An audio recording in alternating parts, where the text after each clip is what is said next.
ಯಪ್ಪ ಪಾಪ ಏನೊಮ್ಮೆ ಆಯ್ತಾ ಕಡೆ ಮನೆಗಿದ್ದರ ಕತಿ ಅಂತ ಮಾರ್ರ. ಇದು ಗಡಿಕಲ್ಲು. ಇದು ಗಡಿಕಲ್ಲು ಅಂತಂದರೆ ಇದು ಸಾಗರದ ಅರ್ಕಳ ಆಚೆ ಕಡೆ. ಈಗ ನಾನು ಸದ್ಯಕ್ಕೆ ಬಡ್ಕಳದ ಹಲ್ಲಿಯಾಣಿಯಲ್ಲಿ ಇದ್ದೇನೆ. ಒಂಚೂರು ಈಚೆ ಬಂದರೆ ಇದು ನಾನೀಗ ಸಾಗರದ ಅರ್ಕಳ. ನಡ್ಕೋತ್ರ ನೀವು ಕಾಲದಲ್ಲಿ ನಡ್ಕೊಂಡು ನೋಡೋಕ್ಕಾಗೆ ಬಂದವ್ರು ನಾವು. ಕರಡಿ ಗಿಡಿ ಎಲ್ಲ ಫ್ರೆಂಡ್ ನಿಮಗೆ? ನಮ್ಮ ಫ್ರೆಂಡ್. ಎಂತ ಮಾಡೋದು ನಾವು ಎಲ್ಲರಿಗೂ ಸಾಕು. ಎಷ್ಟು ದೂರ ಅದ ಮೇಲೆ? ಇಲ್ಲಿಂದ 4 ಕಿಲೋಮೀಟರ್.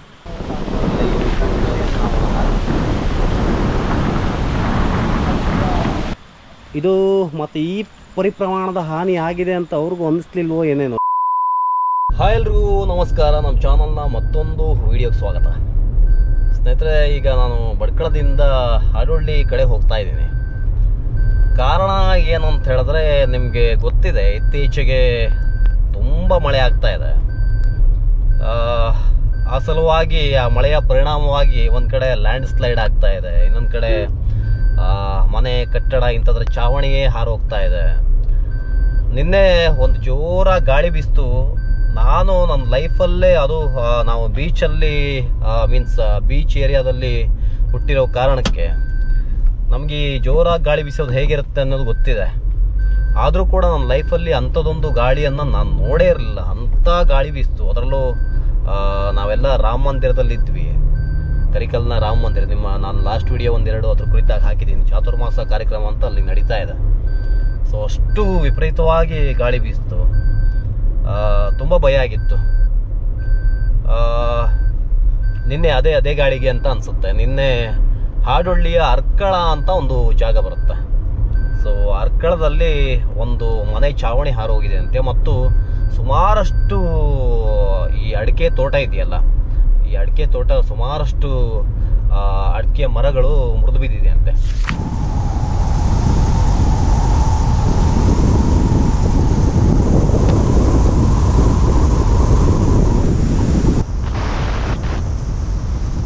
ಅಂದರೆ ಕಾರಲ್ಲೆಲ್ಲ ಓಡಾಡ್ತಿದ್ದೀನಿ ಅಂತ ಮತ್ತೇನು ಅಂದ್ಕೊಳಕ್ ಹೋಗ್ಬೇಡಿ. ಅಂದರೆ ಅಷ್ಟೆಲ್ಲ ಶ್ರೀಮಂತಿಕೆ ಆಗಲಿ ಮತ್ತೊಂದಾಗಲಿ ಇಲ್ಲ.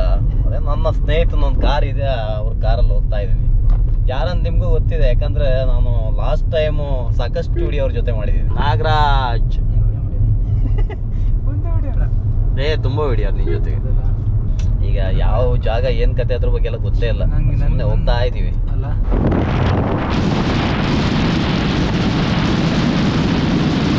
ನೋಡಿ ನವಿಲು ಎಲ್ಲಿದು? ಅಲ್ಲ ಸುಮ್ಮನೆ ಅದು ಇಲ್ಲೇ ಮರ ಎಲ್ಲ ಮುರ್ಕ ಬೀದಿತ್ತಲ್ಲ ಗಾಳಿ, ಅದೆಲ್ಲ ತಗೊಂಡು. ಎಷ್ಟು ತುಂಬ ಬಿದ್ದಲ್ಲ? ಮನೆ ಯಾರು ಓನರು? ಮನೆ ಅಂದ್ರೆ ತಿಮ್ಮನೆ ಹಾಕ್ರಿ ಅಂತ. ಹೌದು, ರಾತ್ರಿ ಬೀಸಿದ ಗಾಳಿ ಅಲ್ಲ? ನಿನ್ನೆ 6:30. ತುಂಬ ದೊಡ್ಡ ಬಂತ ಇವತ್ತಲ್ಲಿ ಬರಲ್ಲ ಅಂತ ಗಾಳಿ. ಆದ್ರೆ ಈ ಲೈನ್ ಜಾಸ್ತಿ ಹಾನಿ ಆಗದಲ್ಲ, ಈ ಲೈನ್ ಜಾಸ್ತಿ. ಇಲ್ಲಿಂದ 1-2 ಕಿಲೋಮೀಟರ್ 2-3 ಸಾವಿರ ಮರ ಹೋಗಿದೆ. ಹೌದಾ?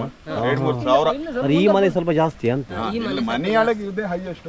ಮುಂದೊಂದು ಮನೆ ಆಗದವ್ರಲ್ಲಿ ಹಿಂದೆ 2 ಮನೆ ಹೋಗಿದೆ. ಹೌದಾ? ಒಂದು ಮನೆ ಅಲ್ಲ ಇದು. ಅಂದ್ರೆ ಮಧ್ಯ ತಪ್ಪಿದೆ, ಈ ಮನೆ ಆಗಿಲ್ಲ. ಹೆಂಗೆ ಮಾಡಲ್ಲ? ಸಾಲಿ ಪೂರ ಹೋಗಿದೆ. ಈಗೆಲ್ಲ ಸರಿ ಮಾಡ್ತಾವ್ರೆ. ಯಪ್ಪ ಪಾಪ ಏನೊಮ್ಮೆ ಆಯ್ತಾ ಕಡೆ ಮನೆಗಿದ್ದರ ಕತಿ ಅಂತ ಮಾರ್ರ. ಮೇಲ್ಗಡೆ ಪೂರ ಎಂತ ಇನ್ನೊಮ್ಮೆ ಆದ್ರೆ ಹೊತ್ತು ಓಡೋದೇ ಅಲ್ಲ ಎಲ್ಲಾರು. ಅದು ಪೊಸಿಷನ್ ನೋಡ್ರೆ 5 ನಿಮಿಷ. ಸ್ಲ್ಯಾಪ್ ಇತ್ತ ಇಲ್ಲಲ್ಲ, ಬರೀ ಚಾವಣಿ ಹಾರೋಗೋದಲ್ಲ. ಹೌದಾ? ಅಲ್ಲ ಮ್ಯಾನ್ ಸೀಟ್ ಇತ್ತು ಅದು. ಹಾಂ. ಯಾರು ಮನೆ? ತಿಮ್ಮಯ್ಯ ನಾಯ್ಕರ? ಯಾರವರು?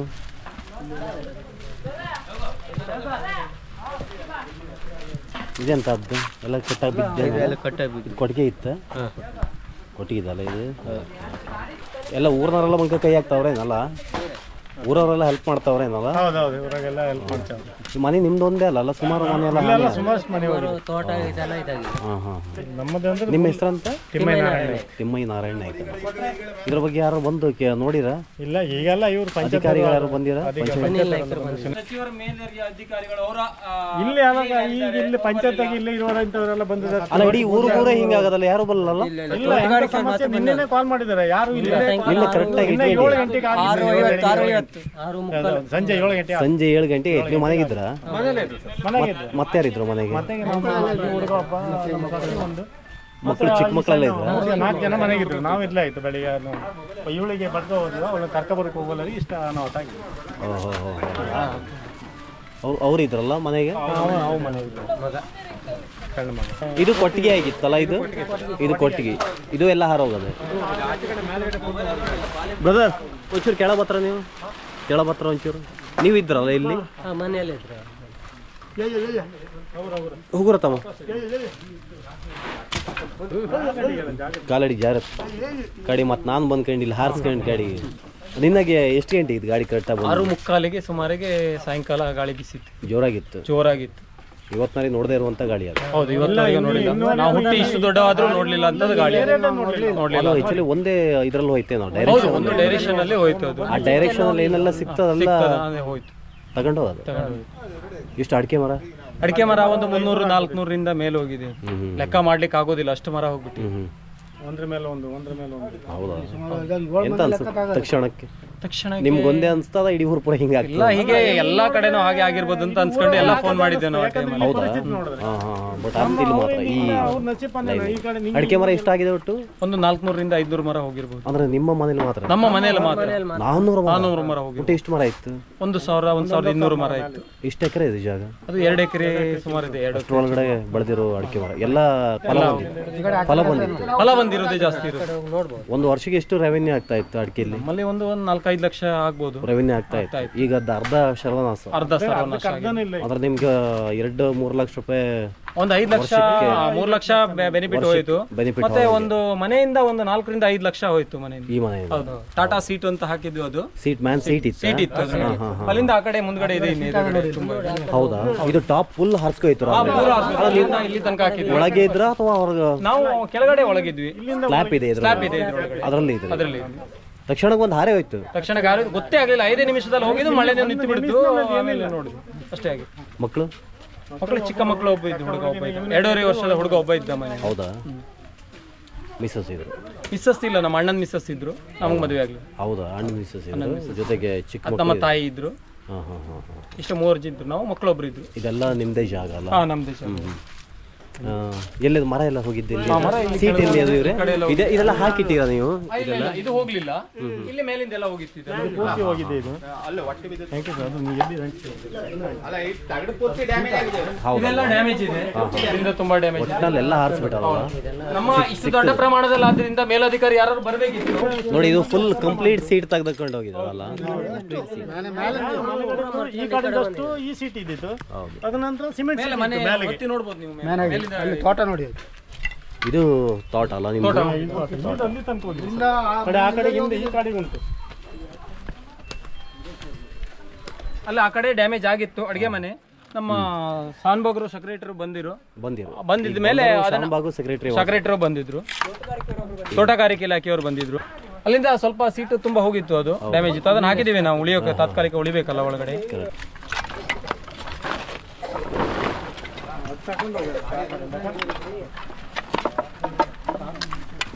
ಇದು ತೆಂಗಿನ ಮರ ಆಗಿತ್ತು ನೋಡಿ, ಅಲ್ಲೋಬಿದ್ದಲ್ಲ.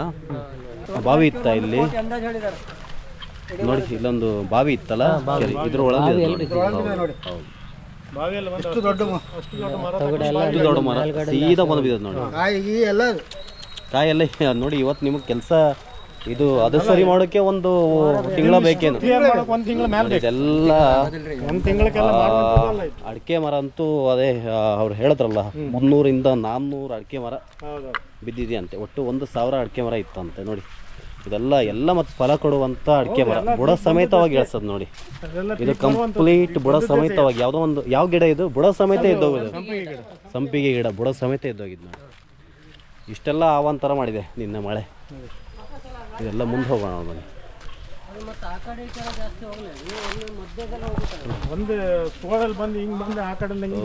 ಇಷ್ಟು ಹೋಯ್ತಲ್ಲ, ಈಗ ಇದನ್ನೇ ರೆಡಿ ಮಾಡೋಕೆ ಎಷ್ಟು ಟೈಮ್ ಬೇಕು? 15-20 ವರ್ಷ ಈ ಹಂತಕ್ಕೆ ಬರ್ಬೇಕಂದ್ರೆ ಶ್ರಮ ಬೇಕಲ್ವಾ?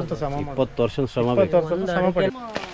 ಪ್ರಕೃತಿ ಯಾವ ರೀತಿ ಬದಲಾಗಿದೆ ಅನ್ನೋದಕ್ಕೆ ಸಾಕ್ಷಿ. ಮತ್ತೆ ಪಂಚಾಯತಿಗೆ ಉಂಟಲ್ರಿ, ಯಾರು ಈ ನಮ್ಮ ಹಾಡುವಳ್ಳಿ ಪಂಚಾಯತಿಗೆ ಯಾರು ಒಂದು ಅಧಿಕಾರಿಗಳು ಒಂದು ರೋಡ್ ಏನಾಯ್ತು ಅಂದ್ರೆ ಯಾರು ಕೇಳುವವರಿಲ್ಲ. ಈ ಹಿರೇಬೇಳ ಗ್ರಾಮಕ್ಕಾಗಿ ಯಾರು ಒಂದು ಇದಕ್ಕಾಗಿ ಕೇಳುವವರಿಲ್ಲ. ಎಂಥದ್ದೇ ರೈತರಾದರೂ ಇದನ್ನು ಹೆಂಗೆ ಸಹಿಸ್ಕೋತಾರಂತ ನೋಡಿ. ಯಾಕಂದರೆ ಇಂಥದ್ದೆಲ್ಲ ಆದಾಗ ಸ್ವಲ್ಪ ಗಟ್ಟಿ ಇದ್ದ ರೈತರು ಮಾತ್ರ ಮುಂದೆ ಬದುಕಂದು ಮಾಡ್ತಾರೆ. ಇಲ್ಲ ಅಂತಂದರೆ ಒಂದೂವರೆ ಕಿಲೋಮೀಟ್ರ್ ಅಷ್ಟಿದಾಗಿ ಮನೆಗಿದ್ದೆ ನಿಂಗೆ ಎಂತ ಅನ್ಸ್ತಾ ಗಾಳಿ ಬಂದಕ್ಕೂ? ಹೆದರಿಕೆ ಅಮ್ಮನ ಬರ್ಗ ಭಯ ಆಯ್ತಾ? ಯಾಕಂದ್ರೆ ಅವ್ರ ಒಂದು ಹಳೆ ಮನೆ ಮನೆಗೆ ಎಂತ ಬಿದ್ದದೆ? ಅವ್ರ ಮನೆ ಕೊಟ್ಟಿಗೆ ಮೇಲೆ ಒಂದು ಮರ ಬಿತ್ತಾ? ಇಲ್ಲ ಸೌಂಡ್ ಆಯ್ತಾ? ಸೌಂಡ್ ಅವ್ರು ಎದಕ್ಕೆ ನಾವಿಲ್ಲ ಸೌಂಡ್ ಬೇರೆ ಕಡೆ ಐತೆ. ಹೌದಾ? ಹೆಸರು ಅಂತಕ್ಕೆ ಅಂತ ಅವ್ರು ಶರತ್ ಅಂತ. ಶರತ್ತ.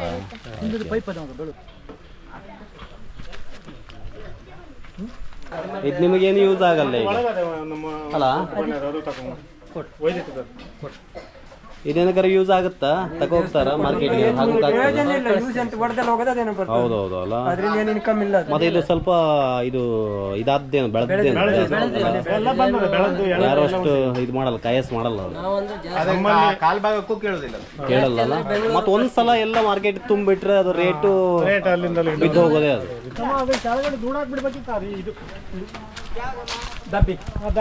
ಒಟ್ಟಿಗೆ ನೋಡಿ, ಇದು ಕೆಳಗಡೆನೂ ಕೂಡ ಅಷ್ಟೇ ಹಾನಿಯಾಗಿದೆ ಸ್ನೇಹಿತರೆ. ಇಲ್ಲಿ ನಿನ್ನೆ ಬಂದಂಥ ಗಾಳಿ ಇದೆಯಲ್ಲ, ಇದು ಬರೀ ಈ ಜಾಗದಲ್ಲಿ ಮಾತ್ರ ಅಲ್ಲ, ತಿಮ್ಮಯ್ಯ ನಾಯ್ಕರ ಮನೆ ಮಾತ್ರ ಅಲ್ಲ, ಒಂದು ಲೈನಲ್ಲಿ ಬರುವಂಥ ಎಲ್ಲ ಮನೆಯಲ್ಲಿ ಹಾನಿಯಾಗಿದೆ ಮತ್ತು ಅಲ್ಲಿ ಸಾಕಷ್ಟು ಮರಗಳು ಕೂಡ ಬಿದ್ದಿದೆ. ಇಲ್ಲಿ ಮತ್ತೊಂದು ಕಡೆ ಅದೇ ರೀತಿ ಹಾನಿಯಾಗಿದೆ ಅಂತೆ, ಬನ್ನಿ ತೋರಿಸ್ತೀನಿ.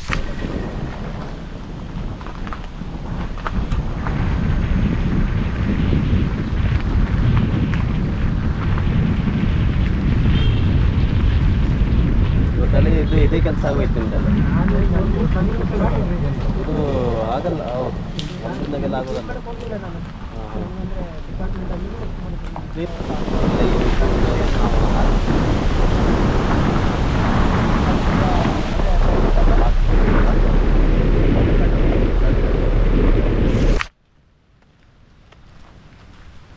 ನೋಡಿ, ಇದು ಸಾಗರ ತಾಲೂಕಿನ ಅರ್ಕಳ ಅಂತ ಬರುತ್ತೆ ಇದು.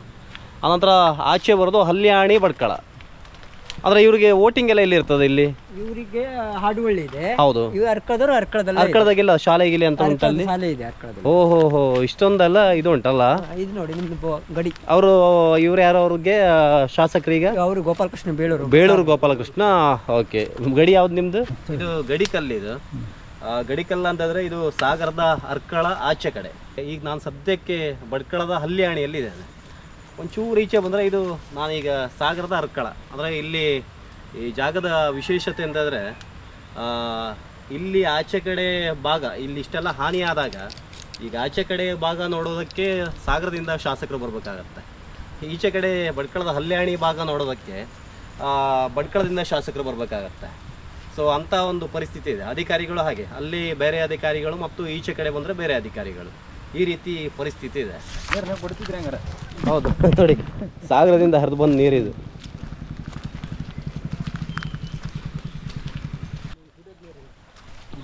ಗುಡ್ಡದ ನೀರಿದೆಲ್ಲ.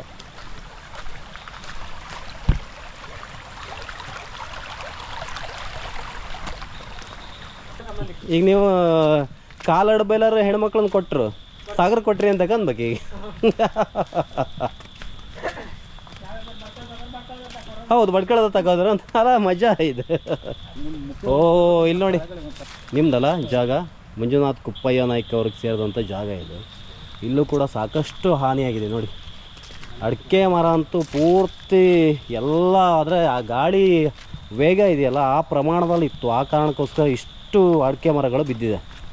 ಆದರೆ ಇಲ್ಲಿ ರಾಜಕಾರಣಿಗಳು ಯಾರೂ ಬರಲ್ಲ ಅಂತ ಹೇಳೋದು ಇಲ್ಲಿಯ ಜನರ ಅಳಲು. ಅದ್ರ ಜೊತೆಗೆ ರಾಜಕಾರಣಿಗಳಿಗೆ ಬಿಡಿ, ಎಲ್ಲರೂ ಒಂದು ಕಡೆ ದೂರ ಹೋಗಿರ್ತಾರೆ, ಅದು ಅಲ್ಲಿ ಮುಗಿಸ್ಕೊಂಡೇ ಬರಬೇಕಾಗತ್ತೆ. ಅಟ್ಲೀಸ್ಟ್ ಇಲ್ಲಿರುವಂಥ ಅಧಿಕಾರಿಗಳು, ಮೇನ್ ಲೈನಲ್ಲಿ ಬರುವಂಥ ಅಧಿಕಾರಿಗಳು, ತಹಸೀಲ್ದಾರರು, ಎ ಸಿಗಳು ಇವರೆಲ್ಲೇ ಬಂದು ಇದನ್ನು ನೋಡಬೇಕಿತ್ತು ಅಂತ ಅವರೆಲ್ಲರೂ ಹೇಳೋ ಮಾತು ಅದು ಒಂದೇ. ಯಾರೂ ಬರಲಿಲ್ಲ. ಇಲ್ಲಿ ಸ್ಥಳೀಯವಾಗಿ ಇಷ್ಟು ದೊಡ್ಡ ಹಾನಿ ಸಂಭವಿಸಿದ್ರು ಬಂದವರು ಸ್ಥಳೀಯ ಪಂಚಾಯತ್ ಅವರು ಮಾತ್ರ ಬಂದು ಹೋಗಿದ್ದಾರಂತ. ಇದು ಮತ್ತು ಈ ಪರಿಪ್ರಮಾಣದ ಹಾನಿ ಆಗಿದೆ ಅಂತ ಅವ್ರಿಗೂ ಅನ್ನಿಸ್ಲಿಲ್ವೋ ಏನೇನೋ, ಅಷ್ಟು ಪ್ರಮಾಣದ ಹಾನಿ ಆಗಿದೆ. ಇನ್ನು ಜೀವ ಹಾನಿ ಒಂದು ಬಿಟ್ಟು ಇಲ್ಲಿ ಅಡಿಕೆ ಮರಗಳಂತೂ ಮಾರಣ ಹೋಮ, ಅಡಿಕೆ ಮತ್ತು ತೆಂಗು.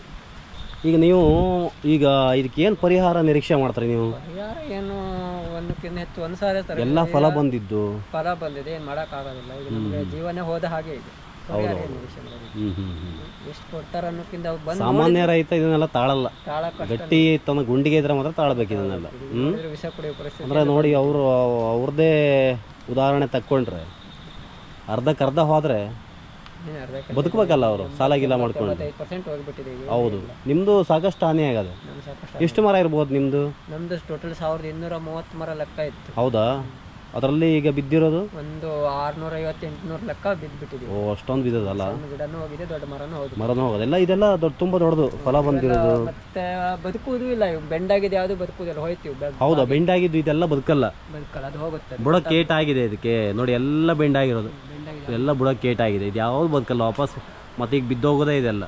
ನಿನ್ನೆ ಸುರಿದ ಭಾರಿ ಮಳೆಗೆ ಮತ್ತು ಗಾಳಿಯ ಒಂದು ರಭಸಕ್ಕೆ ನಮ್ಮ ಏನು ರೈತರು ಏನು ತಮ್ಮ ಜೀವನೋಪಯೋಗಿ ಸಲುವಾಗಿ ಏನು ಕೃಷಿಯನ್ನು ಮಾಡ್ಕೊಂಡಿದ್ರು, ಆ ಕೃಷಿ ಸುಮಾರು ಅಂದಾಜು ಪ್ರಕಾರ ಎಲ್ಲ ಕಡೆ ಸೇರಿ ಒಂದು ಸಾಧಾರಣ 2,000 ಮೇಲೆ ಅಡಿಕೆ ತೋಟ ಮತ್ತು ತೆಂಗು ಭಾಳಷ್ಟು ಹಾನಿಯಾಗಿದೆ. ಹಾಗಾಗಿ ಇಲ್ಲೇ ಜನರು ಕೃಷಿಯನ್ನು ನಂಬಿಕೊಂಡು ತಮ್ಮ ಹೊಟ್ಟೆಯನ್ನು ತುಂಬಿಸ್ಕೊಳ್ತಿದ್ದಾರೆ. ಅವರಿಗೆ ನ್ಯಾಯಯುತವಾಗಿ ಅವರು ಸಲ್ಲಬೇಕಾದ ಗೌರ್ಮೆಂಟ್ ಸರ್ಕಾರದಿಂದ ಇರ್ಬೋದು, ಅಥವಾ ನಮ್ಮ ಮಂತ್ರಿಗಳಾದ ಮಂಕವೀರವರು ಅವರೇ ನಮಗೆ ಈಗಾಗಲೇ ಅವರು ಫೋನ್ ಮಾಡಿದರು, ಸ್ವಲ್ಪ ಭೇಟಿ ಕೊಡಿ, ಸಾಧ್ಯ ತಾನು ಬಂದು ಹೋಗ್ತಾನೆ ಹೇಳಿದರು ಅವರು. ಹಾಗಾಗಿ ನಾವು ಈ ಸಂದರ್ಭ ಬಂದಿದ್ದೇವೆ. ಮತ್ತು ಅವ್ರಿಗೆ ಇಲ್ಲಿ ಯಾವುದೇ ಹಾನಿ ಆದವ್ರಿಗೂ ಸೂಕ್ತವಾದ ಒಂದು ನ್ಯಾಯ ಕೊಡಿಸಲಿಕ್ಕೆ ನಾವು ಸರ್ಕಾರಕ್ಕೆ ವಿನಂತಿ ಮಾಡ್ತೇವೆ, ಹಾಗೂ ನಮ್ಮ ಮಂತ್ರಿಗಳಿಗೂ ನಾವು ವಿನಂತಿ ಮಾಡ್ತೇವೆ. ಎಷ್ಟಿದೆ ನಿಮ್ಮ ಜಾಗ? ಅದು GPS ರಿಕಾರ್ಡ್ ಅಲ್ಲ, GPS 2 ಎಕರೆ ಚಿಲ್ಲರೆ ಏನೋ ಮಾಡಾರೆ. ಅದ್ರಾಗ ಇದಿಷ್ಟು ಎಷ್ಟು ಗುಂಟಿ ಬರ್ತದೆ ಏನು ಮಾಡ್ರೆ, ಇದಿಷ್ಟು ಗಿಡ ಎಷ್ಟಿತ್ತು? ಗಿಡ 150 ಗಿಡ ಉಂಟು. ಎಷ್ಟು ಹೋಯ್ತು? ಇವಾಗಿನ ವರ್ಷ ಅಂದ್ರೆ 110 ಗಿಡ ಲೆಕ್ಕ. ಏನು ಒಂದು 15-20 ಗಿಡ ಅದೇ ಇಲ್ವಾ ಅಷ್ಟೇ ಲೆಕ್ಕ. 20 ಗಿಡ ಅದು ಬಗ್ಗದ್ದೆಲ್ಲ ಅದೇನು? ಅಲ್ಲ, ಬಗ್ಗು ಆಗ್ತದೆ, ಅದು ಇರೋದಿಲ್ಲ. ಹೌದಲ್ಲ, ಎಲ್ಲ ಬಗ್ಗು ಏನಿರ್ತದೆ. ಒಂದು ಅಂತೂ 125 ಮರ ಲೆಕ್ಕ ಹೋಗೋದು. ಮತ್ತೆಂತ ಕೆಲಸ ಉಂಟಾ? ಎಂತ ಕೆಲಸ? ಕೂಲಿ ಕೃಷಿನೇ. ಹೌದಾ? 2 ಎಕರೆ ನೀವು 2 ಎಕರೆ ಇವ್ರಿಗೆ ಇಲ್ಲ ಅಲ್ಲ? ಮನೆ ಎಲ್ಲಿ ಉಂಟಾ? ತೋಟದೊಳಗೆ ಇತ್ತಾ ಅಥವಾ ಮೇಲ್ ಮನೆ ಅದಲ್ಲ? ನಡ್ಕೋತ್ರ ನೀವು? ಕಾಲದಲ್ಲಿ ನಡ್ಕೊಂಡು ನೋಡೋಕೆ ಬಂದವ್ರು ನಾವು. ಕರಡಿ ಗಿಡಿ ಎಲ್ಲ ಫ್ರೆಂಡಾ ನಿಮಗೆ? ನಮ್ಮ ಫ್ರೆಂಡ್. ಎಂತ ಮಾಡೋದು? ನಾವು ಎಲ್ಲರೂ ಸಾಕು. ಎಷ್ಟು ದೂರ ಅದ ಮೇಲೆ? ಇಲ್ಲಿಂದ 4 ಕಿಲೋಮೀಟರ್. ಏಟು 1 ತಾಸು ಬೇಕಾ ನಡು? 1 ತಾಸು ಫುಲ್ ಹೋಗ್ಲಿಕ್ಕೆ 1 ತಾಸು ಬೇಕು, ಬರ್ಲಿಕ್ಕೆ ಅರ್ಧ ಗಂಟೆ. ನಾನೊಂದ್ಸಲ ಕರ್ಕೋಗಿ. ಇವರೀಗ ಇಲ್ಲಿ ಕೂಲಿ ಕೆಲಸ ಮಾಡಿ ಇಷ್ಟೊಂದು ಕೂಲಿ ಕೆಲಸ ಮಾಡಿ ಹೊಂಟಾರ ಈಗ. ಹೌದಲ್ಲ? ಸ್ನೇಹಿತರೆ, ಈಗ ರಾತ್ರಿ ಒಂದು 7:15 ಆಗಿದೆ. ಪ್ರಕೃತಿ ಮುನಿಸ್ಕೊಂಡ್ರೆ ಏನಾಗಬಹುದು ಅನ್ನೋದಕ್ಕೆ ಇದೆಲ್ಲ ಸಾಕ್ಷಿಯಾಗಿ ನಿಂತಿದೆ. ಸೊ ಸಾಕಷ್ಟು ಅಡಿಕೆ ಗಿಡಗಳು, ತೆಂಗು, ಬಾಳೆ, ಬೇರೆ ಬೇರೆ ಕಾಡು ಮರಗಳು ಎಲ್ಲವೂ ಈ ರಾತ್ರಿ ಬೀಸಿದಂಥ ಗಾಳಿಗೆ ಎಲ್ಲ ಧಾರಾಶಾಹಿ ಆಗಿದೆ. ಮತ್ತು ಇಷ್ಟೆಲ್ಲ ಆದರೂ ಅಲ್ಲಿ ಅಧಿಕಾರಿಗಳು ಏನಾದರೂ ಮಾಡಿ ಹೋಗೋ ಪ್ರಯತ್ನ ಮಾಡಬೇಕಿತ್ತು ಅಂತ ಅನಿಸುತ್ತೆ. ಸೊ ಜನರಿಗೆ ಈಗ ಅಲ್ಲಿ ತುಂಬ ಜನ ಏನು ಮಾಡಿದ್ದಾರೆ ಅಂದರೆ, ಅಲ್ಲಿ ಫೋಟೋಗಳನ್ನು ನೋಡಿದ್ದಾರೆ. ಈ ಫೇಸ್ಬುಕ್ಕಲ್ಲಿ ಅಲ್ಲಿ ಇಲ್ಲಿ ಹರಿದಾಡ್ತಾ ಇರುವಂಥ ಫೋಟೋಗಳಲ್ಲಿ ನೋಡಿದ್ರೆ ಅದು ಏನೂ ಗೊತ್ತಾಗಲ್ಲ. ಅಲ್ಲಿ ಹೋಗಿ ಅಲ್ಲಿ ನೋಡಿದಾಗ ಅಲ್ಲಿ ಜ್ವಲಂತ ಸಮಸ್ಯೆ ನಮಗೆ ಅರಿವಿಗೆ ಬರುತ್ತೆ. ಸೊ ಪ್ರಕೃತಿ ಮುಂದೆ ಮನುಷ್ಯ ಏನೇನೋ ಅಲ್ಲ ಅಂತ ಹೇಳೋದಕ್ಕೆ ಇದು ಸಾಕ್ಷಿ. ಸ್ನೇಹಿತರೆ, ಇವತ್ತಿನ ಈ ಒಂದು ವಿಡಿಯೋ ನಿಮ್ಗೆ ಇಷ್ಟ ಆಗಿದ್ದಲ್ಲಿ ಲೈಕ್ ಮಾಡಿ, ಶೇರ್ ಮಾಡಿ, ಹಾಗೆ ಕಮೆಂಟ್ ಮಾಡಿ, ಜೊತೆಗೆ ನಮ್ಮ ಚಾನಲನ್ನು ಸಬ್ಸ್ಕ್ರೈಬ್ ಮಾಡೋದನ್ನು ಕೂಡ ಮರಿಬೇಡಿ ಅಂತ ಹೇಳ್ತಾ ಧನ್ಯವಾದಗಳು.